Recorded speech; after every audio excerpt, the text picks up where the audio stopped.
వాళ్ళ ఫామ్‌లో వంట చేసుకొని, మంచిగా తినేసి, ఈవినింగ్ వరకు పిల్లలతో ఆడుకొని, అలా టైం స్పెండ్ చేసి వద్దామనుకుంటే, వానొకటి చెడగొట్టు వానుంది. ఎందుకంటే 1 వీక్ నుంచి చూస్తున్నాను. అస్సలు వాననే పడలేదు. అస్సలు వర్షాకాలమా అంటే నమ్మడానికి లేదు. అంత ఎండ కొట్టింది.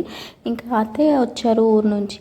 ఇంకా ఎప్పుడు ఇంట్లోనే కదా అనేసి తెలిసిన వాళ్ళ ఫామ్‌లోకి వెళ్ళి వంట చేసేసుకొని తిందామనే లోపు ఇలా ఫుల్ వర్షం అయితే స్టార్ట్ అయింది. ఇంకా చిన్నగా ఒక రేకులేసి చిన్నగా రూమ్ లాగా ఉంటే అందులో తలదాచుకున్నాం అన్నమాట ఆ వర్షం ఎల్చేదాకా. ఇక్కడైతే ఇంకా అత్తమ్మ చేసిన చికెన్ అయితే తీసుకొచ్చి ఇక్కడ పెట్టేశాము.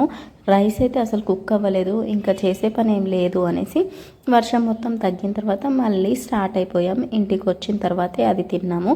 అండ్ వర్షం తగ్గిన తర్వాత వీడియో తీశాను. వ్యూ ఎంత బాగుందంటే అబ్బా, ఫామ్ ఇడిచిపెట్టి రావాలనిపించలేదు, అంత బాగుంది. వెళ్ళము, వెళ్ళినప్పుడు టైం స్పెండ్ చేద్దామంటే దేవుడు ఇలా చేశాడు. సో ఏదైనా మన మంచికే అనుకోవాలి కదా. సో ఇంకా చేసేదేం లేదు అనేసి ఇంకా నడవడం అయితే స్టార్ట్ చేసాము. ఇక్కడ నుంచి జస్ట్ 1 కిలోమీటర్ ఉంటుంది. ఇంకా బైక్ మీద రిటర్న్ వచ్చేసాము. ఇక్కడైతే మంచిగా ఏమంటారు, మొక్కజొన్న తోట ఉంది.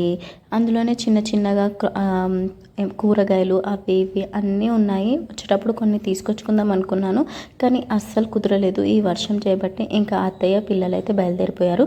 నేను మెల్లగా మీకోసం ఇలా వీడియో తీశాను. అండ్ గ్రీనరీ అంటే ఎవరికి నచ్చదు చెప్పండి. అందులో మనకి గ్రీనరీ అంటే ఫుల్ ఇష్టం.